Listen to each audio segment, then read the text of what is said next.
Hello students, we have already discussed journal entries.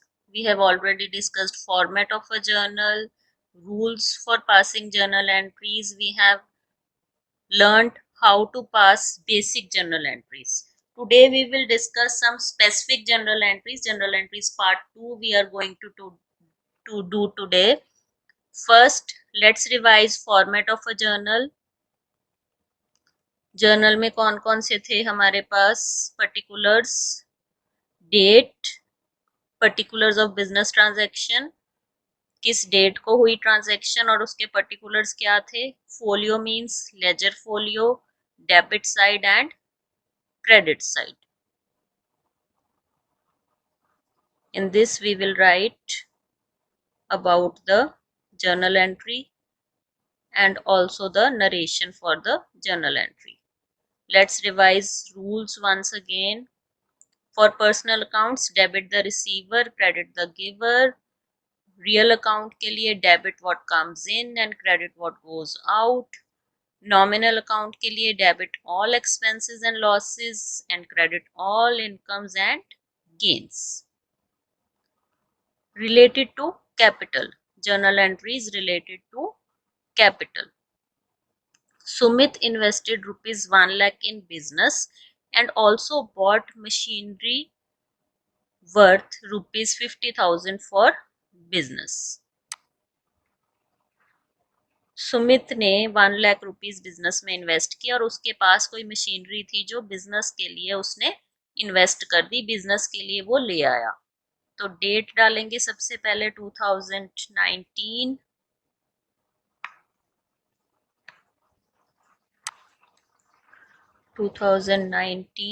उसके बाद आ जाएगा हमारा 1 अप्रैल. पर्टिकुलर्स में अब क्या जर्नल एंट्री पास होगी? डेबिट व्हाट कम्स इन.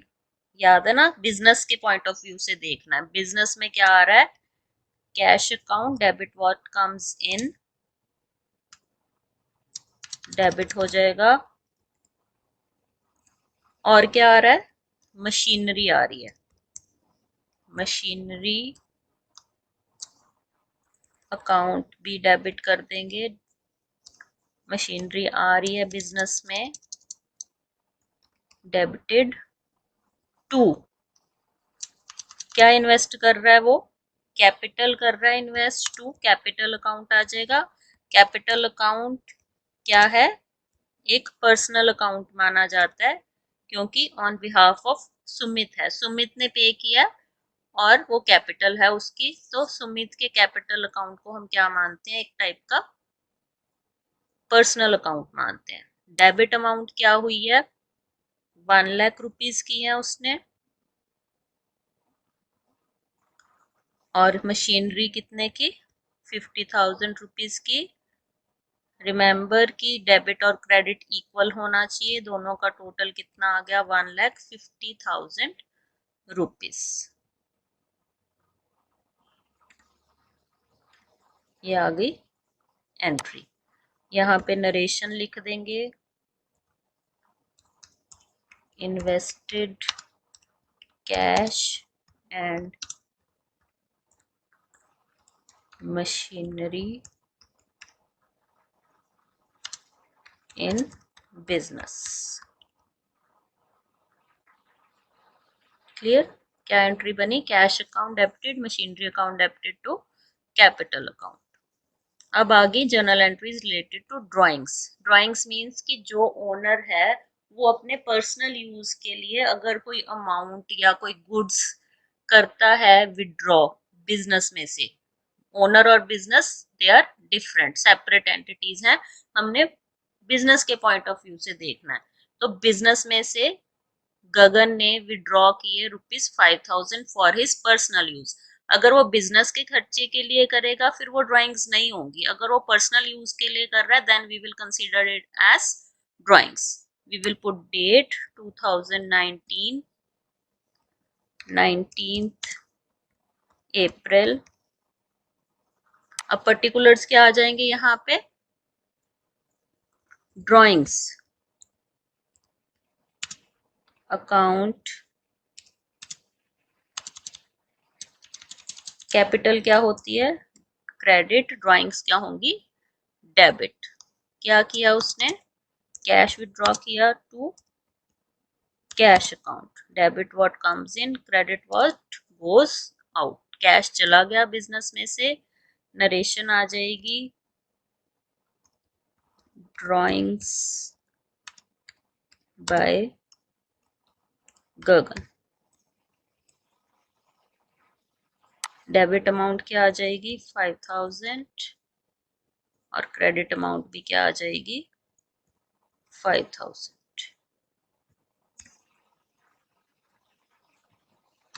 उसके सामने कर देंगे। नेक्स्ट सिचुएशन क्या है हमारे पास, Komal withdrew goods worth ₹2000 for personal use. अब इसमें क्या किया था हमने, कैश विड्रॉ किया था। यहाँ पे क्या हो रहा है कि सपोज उसका कह सकते हो आपकी बिजनेस है बिस्किट्स का, तो उसने अपने घर के लिए जो बिस्किट्स लेके गई कोमल, या जिस भी चीज का बिजनेस है, अगर फर्नीचर का बिजनेस है तो वो फर्नीचर लेके गई अपने बिजनेस में से, तो उसकी हम कैसे एंट्री करेंगे। डेट डालेंगे सबसे पहले 20 अप्रैल।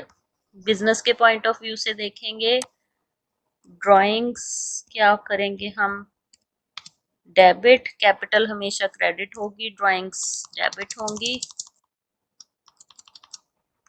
डेबिटेड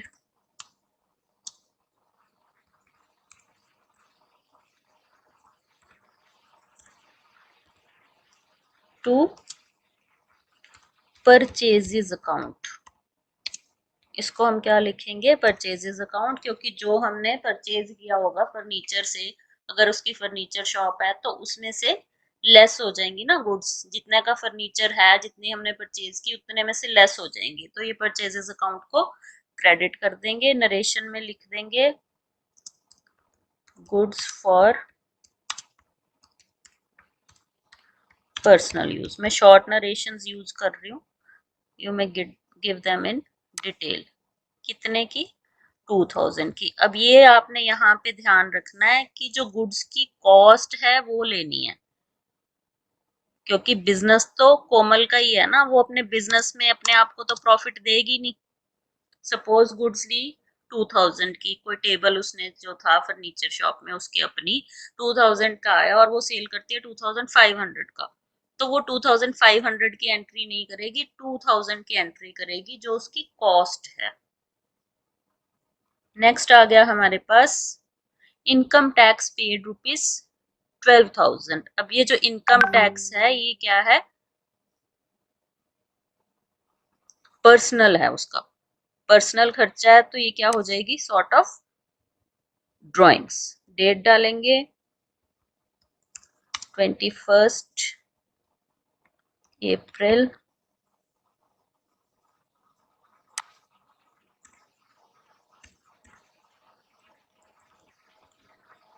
पर्टिकुलर्स में क्या जर्नल एंट्री पास होगी, ये भी क्या है ड्राइंग्स है, तो ड्राइंग्स हमेशा क्या करते हैं हम, ड्राइंग्स अकाउंट डेबिटेड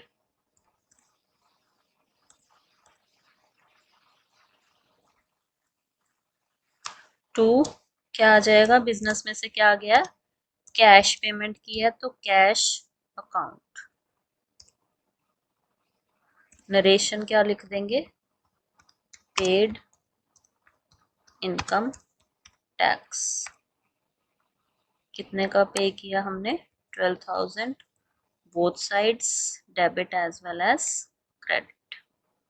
ड्राइंग्स 12,000 की हुई और कैश भी 12,000 ही विड्रॉ हुआ फ्रॉम बिजनेस। बिजनेस के पॉइंट ऑफ व्यू से देखेंगे कि बिजनेस में से कैश चला गया। Journal entries related to trade discount. Trade discount और कैश डिस्काउंट के बारे में हमने पहले ही डिस्कस किया हुआ है, बेसिक कंसेप्ट जो हमने किए थे।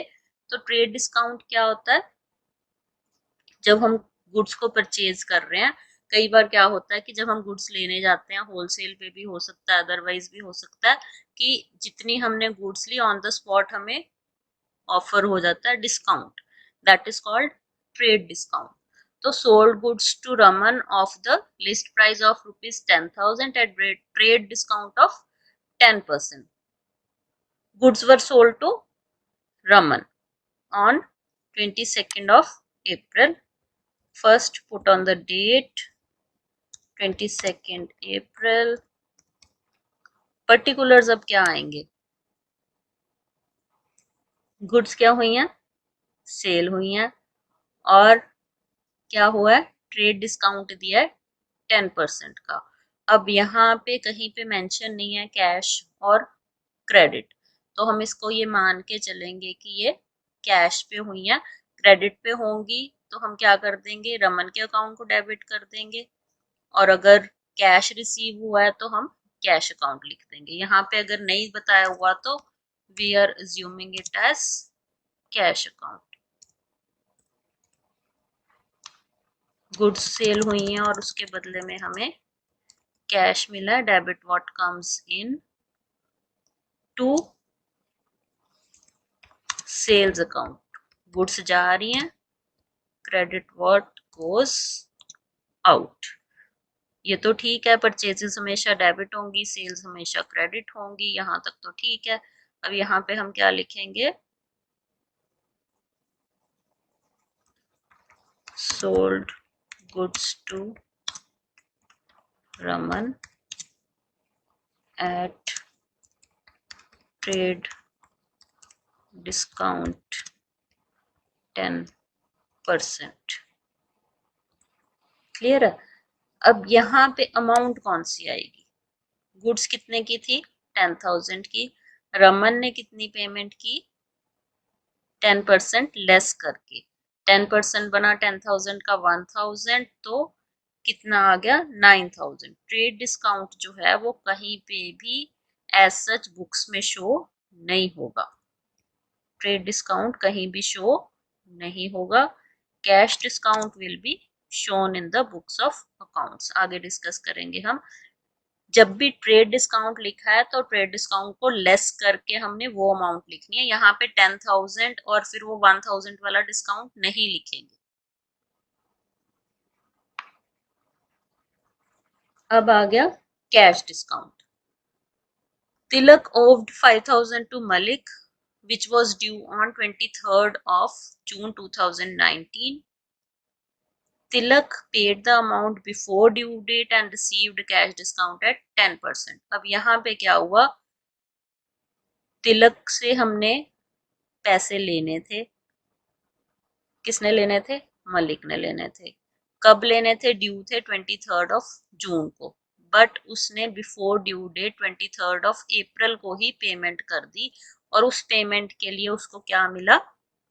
कैश डिस्काउंट मिला। उसको क्या मिला? Cash discount. कितना? 10% का। तो क्या जर्नल एंट्री पास करेंगे? सबसे पहले डेट, किस दिन वो पेमेंट कर रहा है, तो 23rd ऑफ अप्रैल ही लिखना है हमने। ये नहीं मानना कि वो जून वाली पहले कर रहा है तो हम कहीं जून की डेट डाल दें उठा के। Cash account debited, debit what comes in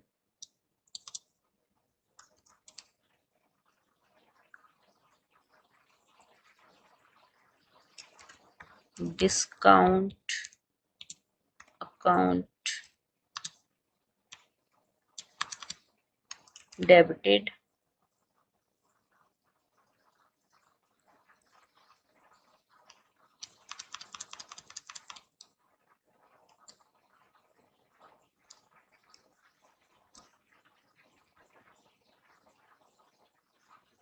to, किससे रिसीव कर रहे हैं हम? Tilak account. Tilak's account. Debit the receiver, credit the giver. कौन दे रहा है? तिलक दे रहा है हमें। कितना कैश दिया उसने? 5,000 देना था और कैश डिस्काउंट 10%। 10% मीन्स कि बन गया 5,000 का 10% 500। तो उसने कैश दिया 4,500 और डिस्काउंट उसको मिल गया 500 रुपीज का। क्लियर? और तिलक का अकाउंट, क्योंकि उसने कितने पैसे देने थे? 5,000 देने थे। वो 5,000 ही ओव कर रहा था तो उसको 5,000 नील करना पड़ेगा ना हमें अकाउंट। नील कब होगा? जब उसको 5,000 का हम क्रेडिट देंगे। ठीक है, यहाँ पे नरेशन लिख देंगे, received from Tilak after 10% cash discount, ताकि बाद में कंफ्यूजन ना रहे कि लेने तो 5000 थे और यहाँ पे हम डाल रहे हैं 4500। ट्रेड डिस्काउंट में पहले ही लेस कर देते हैं, वो कहीं शो नहीं होता। यहाँ पे क्या हो जाता है, ये जो डिस्काउंट हमने दिया है ये एक तरह का एक्सपेंस हो जाता है, debit all expenses, cash is coming in. अगर वो चेक देता तो बैंक अकाउंट लिख देते। डिस्काउंट ये जो है, जो हमने दिया है डिस्काउंट, ये क्या हो गया, एक्सपेंस हो गया, बिजनेस का खर्चा हो गया।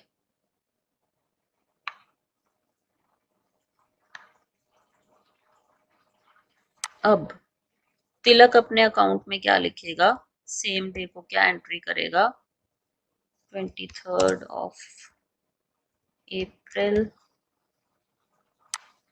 उसने दिए हैं मलिक को, मलिक्स अकाउंट डेबिटेड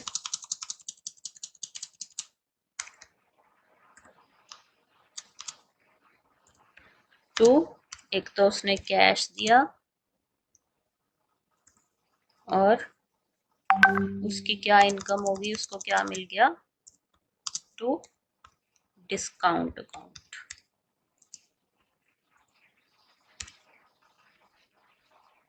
नरेशन में हम डाल देंगे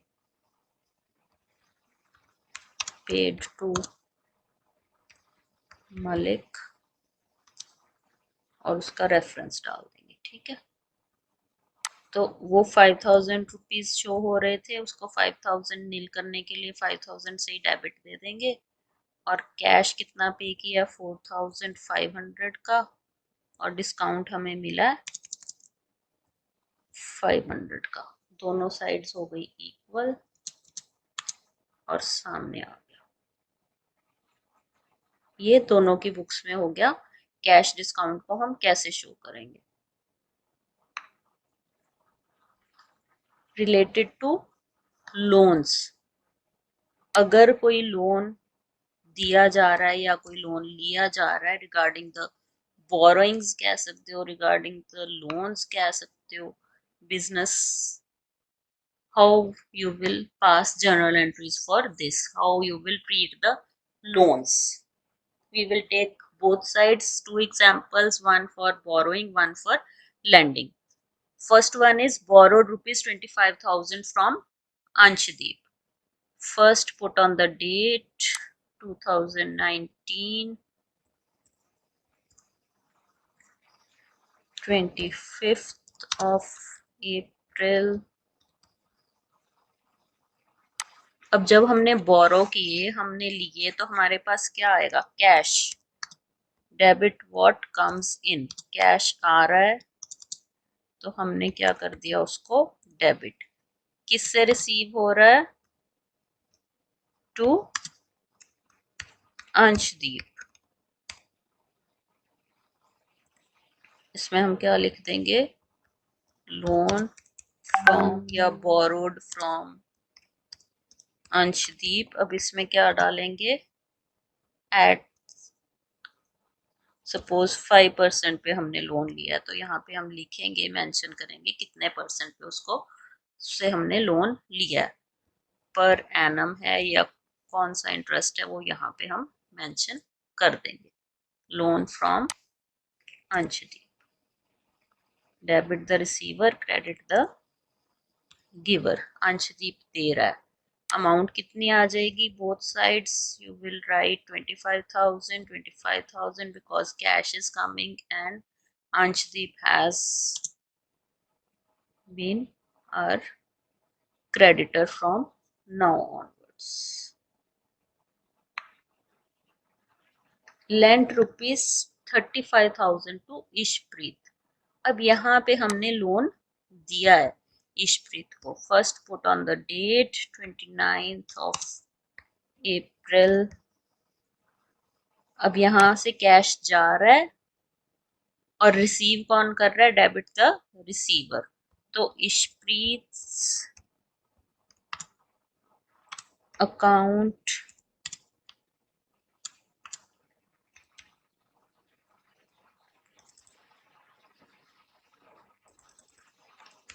debited, cash is going out, so you will write cash account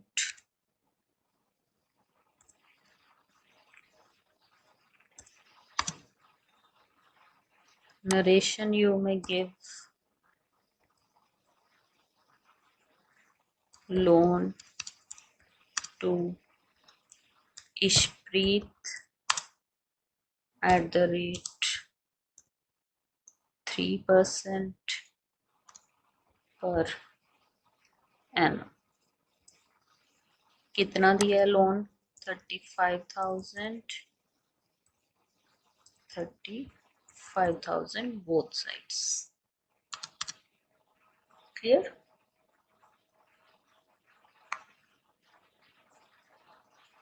So these were some entries related to specific transactions like drawings, like trade discount and cash discount.